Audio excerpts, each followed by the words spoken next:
Have you ever sat down to start something important? Maybe a project, a workout, or even just reading a book, and suddenly found yourself unknowingly reaching for your phone instead?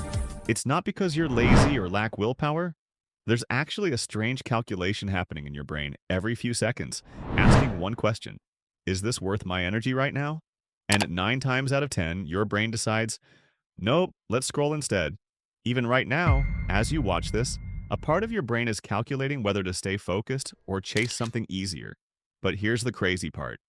The same neural mechanism that makes you avoid hard work can be flipped to make you crave it. That's not motivational fluff, it's neuroscience. Today on Easy Way, actually, we're breaking down exactly how to rewire your brain to crave discipline instead of distraction. Your brain works like an energy economist. It constantly measures effort versus reward. If something feels like high effort with an uncertain payoff, your brain hits the brakes. But if it promises instant pleasure with minimal energy, like checking your notifications, it gives a big green light. This isn't a weakness. It's ancient survival programming from when conserving energy meant staying alive. The problem? That ancient brain is now trapped in a modern world designed to exploit it. Every app, snack, and video is engineered by behavioral scientists to hijack your reward system. Your brain isn't broken, it's being hacked. When you struggle to start a task, it's your brain's motivation center, the nucleus accumbens, at work. Neuroscientist Dr. Andrew Huberman explains that the real driver behind motivation isn't pleasure itself, but anticipation. The neurotransmitter dopamine spikes not when you get a reward, but when you expect one. That's why scrolling feels so addictive. You never know what's next. Every swipe is a dopamine lottery ticket. When your brain gets constant, easy dopamine hits, it adapts by reducing its sensitivity, a process called downregulation. Suddenly, real life feels muted. A workout, a book, even a conversation can feel dull because your brain has been trained to chase constant novelty. But here's the good news. What's been hijacked can be reclaimed. Thanks to neuroplasticity, your brain can rewire itself based on what you repeatedly do. Every choice you make is either strengthening the circuits for discipline or reinforcing distraction. The question is, which one are you feeding? Let's break this down into 7 science-backed practical steps to reset your dopamine system and make focus feel natural again. Step 1.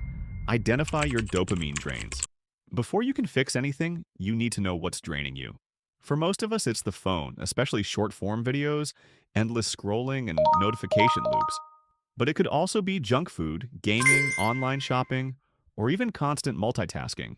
These aren't bad in moderation, but when they dominate your dopamine system, everything else starts to feel flat.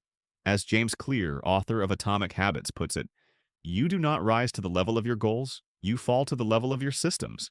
So identify the systems that are making focus harder. Step 2. Do a short dopamine detox. A dopamine detox doesn't mean cutting out all joy. You're not detoxing from dopamine itself. You're resetting your brain's reward balance. Your brain is like a dimmer switch that's been on full brightness for too long. Now, normal light seems dim and dull. Take 3 to 7 days where you cut out your biggest instant reward activities. Not the things you enjoy most, but the things that require the least effort for the most stimulation. No endless scrolling, no junk snacking, no quick dopamine fixes. You feel discomfort, and it is actually a sign that the process is working. Your brain is being forced to adjust and recalibrate. You're returning to baseline. But most people quit here thinking it's not working for them. But actually, it is. Push through it. The sensitivity of your dopamine receptors increases again, and suddenly, seemingly boring activities at the start, like reading, exercising, or even cleaning, start to feel engaging and rewarding once more. Step 3. Replace, don't just remove. Pleasure is quick and empty, satisfaction is earned and lasting. True satisfaction releases more dopamine, serotonin, and endorphins, the brain's real reward. If you remove high dopamine habits without replacing them, your brain will rebel. Nature and your mind hates a vacuum. Replace cheap stimulation with activities that give slower, sustainable rewards. Read a physical book instead of scrolling, cook a meal from scratch instead of ordering, go for a walk without headphones instead of watching reels, or journal instead of online shopping. It will feel boring at first, but that boredom is actually your brain healing. After a few days, it starts linking these slower activities with dopamine again. You begin to want the very things that used to feel hard. You're not becoming a new person, you're rediscovering your natural state. Step 4. Redesign your environment. Relying on willpower is a losing game. Your environment always wins. Dr. Huberman often emphasizes environmental friction in behavior change. Make bad habits hard to do and good habits easy. If your phone is next to your bed, you'll scroll first thing in the morning. So, move it across the room. Keep your workspace distraction-free. Make healthy food visible and junk food hidden. Lay out your workout clothes the night before. Every small change shifts the path of least resistance from distraction to discipline. On Easy Way, actually, we always say, the easiest path should lead to your best behavior, not your worst one. Step 5. Build reward loops. Around effort. This step is where the magic happens. Remember, dopamine doesn't reward the result. It rewards the process. Each time you finish a task, take a moment to celebrate it. Reflect on how good completion feels, not the distraction you avoided. This rewires your brain to associate effort itself with pleasure. Over time, your prefrontal cortex, the part of your brain responsible for planning and self-control, grows stronger, while your impulsive limbic system quiets down. That's when discipline stops feeling forced and starts feeling natural. Step 6. Surround yourself with focused people. Your social environment shapes your dopamine baseline more than you realize. Spend time with people addicted to instant gratification, and you'll drift that way too. But surround yourself with people who value focus and deep work, and their habits will rub off on you. Accountability accelerates rewiring. Join communities that challenge you to stay consistent.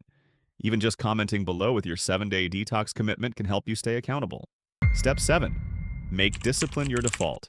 This isn't a one-time fix. Your brain will always be tempted by easy rewards. That's your survival mechanism at play.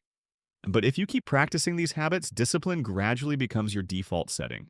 You'll start enjoying deep work, longer focus, and the quiet satisfaction of progress.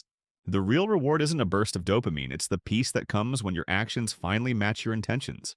Distraction leaves you feeling empty, anxious, and behind, while discipline leaves you feeling accomplished, confident, and in control. So here's what I want you to do. Don't just finish this video and move on. That's what the old version of you would have done. Instead, pick one highest source of empty dopamine in your life. Maybe it's your phone, social media, or endless scrolling. And cut it out for just 7 days. Not forever, just 1 week. Pay attention to how it feels. Notice the restlessness, the urge to check, the silence that follows. Then notice what comes next. Focus, calm, clarity. That's your brain recalibrating. Document it. Once you feel that shift, you'll realize discipline was never the hard part. Distraction was. You were never meant to live on autopilot as slaves to olgos and impulses. You were meant to be someone who does hard things and loves doing them. That version of you is waiting. So take that first step today. Give your brain room to reset, and you'll start becoming the version of yourself that doesn't just chase effort, but enjoys it. Your brain is ready to rewire itself to crave discipline, the easy way, actually. The only question is, are you ready to do it?